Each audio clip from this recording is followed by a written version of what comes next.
Mga balitang dapat niyong malaman. Mga balitang dapat niyong pakinggan. Here now is 105.9 Wild FM News Bites. Wild FM News Bites. Checker time mga kabiyaran, it is now 7:10 in the morning. And now for the news.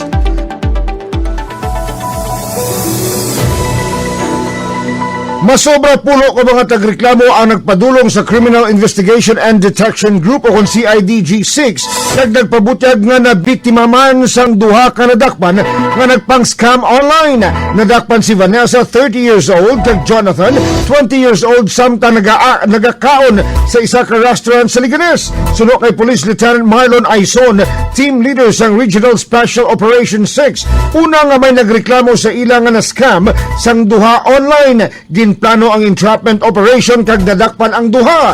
Sang nadakpan, sunod-sunod ang mga complainant nga nagpadulong sa CIDG Iloilo City Field Unit agod mag-file sang reklamo. May na-scam ang duha online paagi sa pagbaliga sang construction supplies kag rent a car. May mga ginpang-deliver sila nga supplies sa complainant kag wala na ginasundan. Hindi naman ma-refund ang ginbayad nga kwarta. Nagpanawagan naman ang CIDG sa mga nabiktima sang duha nga mag-coordinate lang agod makahimo sang follow-up operation.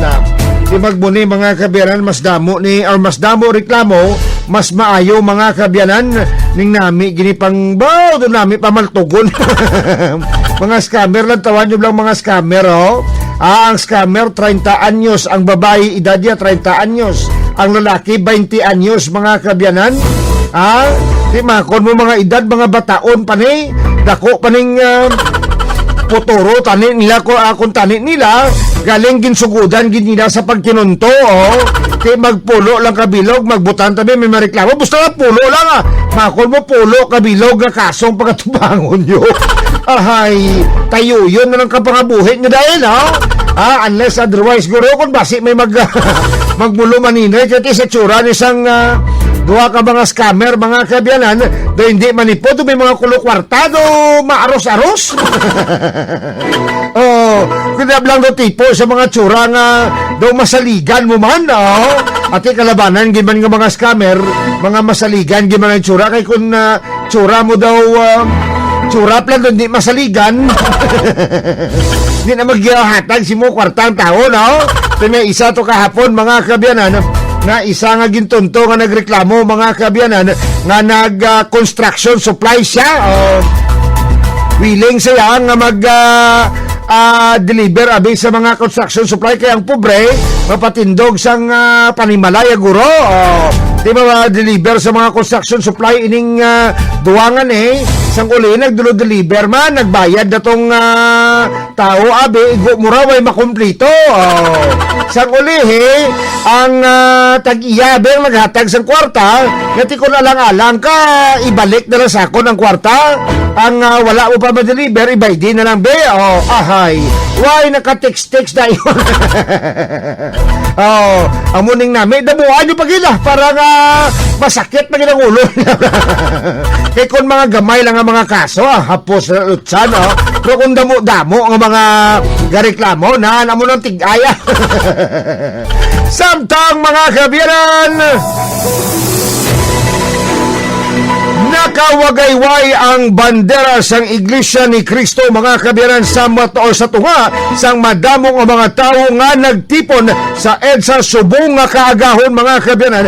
June 30, aminado ang mga ini nga katapos sila sang INC kag nagapanawagan sang transparency kag accountability, mga tinaga nga nakaprinta sa ilang nga mga t-shirts mga kabiyanan. Tibalaan man nato ni mga kabiyanan ning mga kauturan naton sa Iglesia ni Cristo basta maghulag ni sila bilog niya, hindi nilang ulango ang hindi nilang ulango mga kabiyanan ang ila populasyon niya, amuning ginabiliban sa tao gid mga kabiyanan sa Iglesia ni Cristo tungod once nga humulag ni sila kita mo mga politiko galuhod-luhod niya sila nga butuhon na sila mo.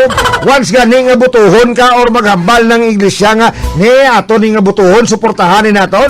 Tanan-tanan ginaya nga grupo ya nga suporta mga kabyanan. Amo na sila kabakod gidya. Ti subo nga aga mga kabyanan.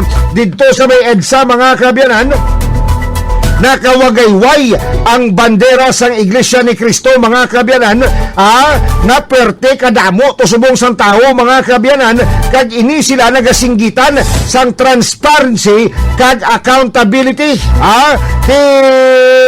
Ng taon tani ko ano ning update mga kabyanan kay flash report ni subong bag-o gini preska gini mga kabyanan, nga subong kakaagahon mga kabyanan, nakita ang grupo sang Iglesia ni Cristo mga kabyanan, puwerte kadamo sang tao mga kabyanan, ang grupo sa Iglesia ni Cristo dito sa may EDSA mga kabyanan nga nagatililipon sa subong kag nagaway-gayway mga kabyanan sang word na transparency kag accountability mga kabyanan.